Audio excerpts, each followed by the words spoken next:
నీతిమంతుడు, దేవుని యందు భయభక్తులు కలిగినటువంటి నీతిమంతుడు ఏ రోజు కూడా, ఏ పరిస్థితిని బట్టి కూడా నిరాశ చెందాల్సిన అవసరం లేదు, నిరాశ పడాల్సిన అవసరం లేదు. దేవుడు నీ కోసం అంటూ నియమించిన రోజు ఒకటి ఉంది.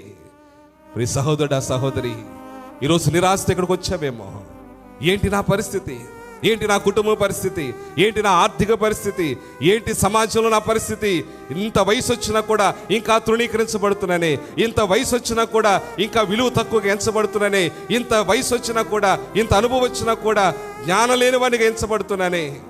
నిరాశపడద్దు, నీ మార్గం నుంచి తప్పిపోవద్దు, తొట్టిల్లవద్దు, నీ నీతిని విడిచిపెట్టద్దు. ఈరోజు అది కష్టంగానే ఉంటుంది, ఈరోజు అది బాధగానే ఉంటుంది, ఈరోజు ఇబ్బందిగానే ఉంటుంది, ఈరోజు నిరాశను తీసుకొచ్చే విధంగానే ఉంటుంది. కానీ దేవుని వాక్యాన్ని బట్టి నేను చెప్తున్నాను, నమ్మండి, మీకంటూ ఒక రోజు రాబోతుంది, నీకంటూ ఒక రోజు రాబోతుంది.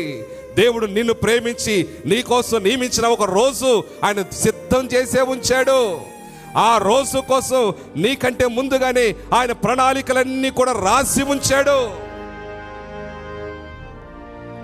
ఒక రోజు వస్తుంది, ఆ రోజు నీకు తెలియదు, ఏంటి ఇది, ఎందుకు ఇలా జరుగుతుంది, ఇది ఎందుకు ఇలా వస్తుంది, ఈ ఆర్డర్ ఎందుకు వచ్చింది, ఈ శాస్త్రం ఎందుకు పుట్టింది, ఈ వాతావరణం ఎందుకు ఇలా మారింది, ఈ వ్యక్తి ఎందుకు ఇలా మారిపోయాడు, ఈ వ్యక్తి ఎందుకు ఇలా మారుతుంది, నీకు అర్థం కాదు.